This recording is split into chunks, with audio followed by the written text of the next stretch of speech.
Uttarakhand BJP में शुरू हुआ शिकायतों का सिलसिला अब आलाकमान के लिए भी परेशानी का सबब बन गया है। निशाने पर क्योंकि मदन कौशिक हैं, इसलिए दिल्ली वाला नेतृत्व उलझन में है कि आखिर नतीजों से पहले ही इस तरीके की उलझन बढ़ क्यों रही है। सवाल इस बात को लेकर कि मदन कौशिक के खिलाफ पहले संजय गुप्ता ने सवाल उठाए और अब एक सीनियर नेता ने भी चिट्ठी के जरिए मदन कौशिक की शिकायत की है। स्वामी यतीन्द्रानंद गिरी महाराज ने अपनी चिट्ठी में लिखा है कि चुनाव के दरमियान जो काम होने चाहिए थे वो नहीं हुए, न लोगों को संभाला गया, न ही कोई दिशा निर्देश सही तरीके से दिए गए। और ये चिट्ठी प्रदेश के नेता ने बीजेपी के राष्ट्रीय अध्यक्ष जेपी नड्डा को लिखी है। साथ साथ बीएल संतोष जो कि बीजेपी के राष्ट्रीय संगठन महामंत्री हैं, उनको भी ये चिट्ठी भेजी गई है और इस चिट्ठी के बाद सियासी गलियारों में हड़कंप मचा है। देखिए, हमने सभी लोगों से कहा है अगर किसी को कोई दिक्कत हो तो पार्टी के फोरम पर दे सकते हैं और ऐसी कोई बात नहीं।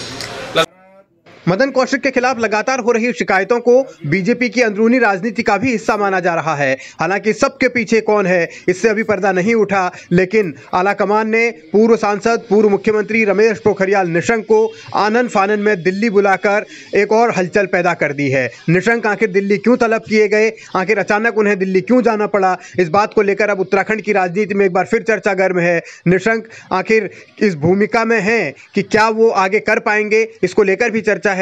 लेकिन सवाल इस बात पर भी है कि क्या निशंक को कोई बड़ी जिम्मेदारी दिल्ली आलाकमान की ओर से दी जाने वाली है। इन तमाम चर्चाओं और अटकलों के बीच मदन कौशिक के राजनीतिक करियर को लेकर तरह तरह की चर्चाएं भी हो रही हैं और सवाल ये भी है कि नतीजों से पहले प्रदेश अध्यक्ष के खिलाफ इस तरीके से मोर्चेबंदी आखिर कौन कर रहा है। और दूसरी तरफ धामी अपनी सियासी मुलाकातों से भी बीजेपी के अंदर की बेचैनी बढ़ा रहे हैं। धामी ने पूर्व मुख्यमंत्री तीरथ सिंह रावत से मुलाकात की और इस मुलाकात को लेकर अब राजनीतिक गलियारों में अलग अलग तरीके की चर्चा है। हालांकि धामी इसे सिर्फ शिष्टाचार मुलाकात करार दे रहे हैं, लेकिन उन्होंने ये जरूर स्वीकारा कि राजनीतिक चर्चा हुई। एक बात अलग है कि मैं उनके बाद इस दायित्व पर आया हूं, लेकिन हमारा बचपन से ही क्योंकि उनका मार्गदर्शन आशीर्वाद हमेशा मेरे साथ रहा है। विद्यार्थी परिषद के ज़माने से वो हमेशा हम लोगों को प्रोत्साहित करते रहे हैं, आगे बढ़ाते रहे हैं।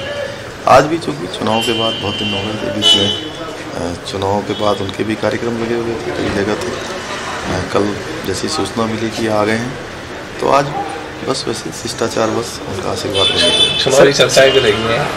हाँ, स्वाभाविक है। चुनाव के संबंध में जो भी घटनाक्रम हुए हैं या जो चुनाव के दौरान चीज़ें हुई हैं, किस प्रकार से हमारा प्रचार प्रसार, तमाम चीज़ें, उन सब पर तो चर्चा होती है।